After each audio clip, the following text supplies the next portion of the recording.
بیا یو بل درخواست تاسو ته کومه، هغه درخواست ده چې ګوره زمونږ دپاره دا خلک پی کول غواړي. څه مې ویلې څنګه کوم؟ ستاسو دا خیال دی چې موږ ته لا به څوک په یونیورسټۍ کې مقرره کړي د تعلیماتو. یا وروره دا خرچې په څه کېږي؟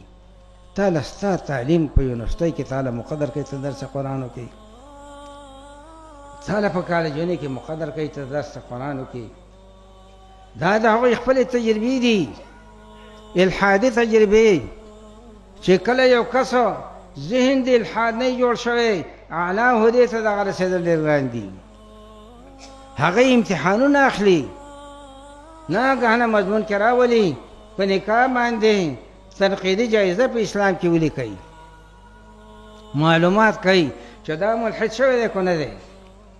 که چېرې هغه تنقیدي جایزه لیکي خو به ملحد یي که نه، چې او یو سړی څلور ښځې کولی شي، یو زنه څلور خاوندان ولې نشي کولی، او سړی ښځه طلاق کوي چې ښځه سړی باندې طلاق او دا ټیک دی، دا په معیار برابر دی، اعلی هده به هغه ته میلاویږي.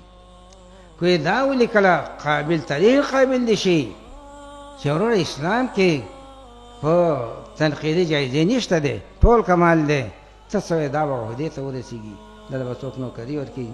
لیکن ښه واورئ الله جل شانه چې موږ څه کړي دا د هغوی څه نشته دی. او درین فکرت تعقیب ما چې کند، ما درین فکر تا خدا چې کند. بابا راغلی دی، ډېر ښایسته ترغیب دی لمر کوي. جماعتونو کې قرآن شروع کوي، قرآن څه شروع کوي؟ قرآن شروع کوي.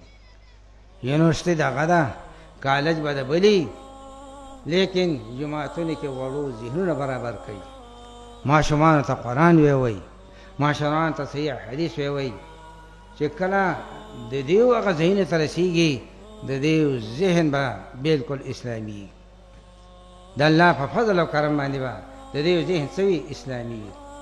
بیا ښه واورئ الله جل شانه په دې بچو کې په دې کسانو کې داسې انقلابات پیدا کېږي لکه څنګه چې زموږ مشایخ دي.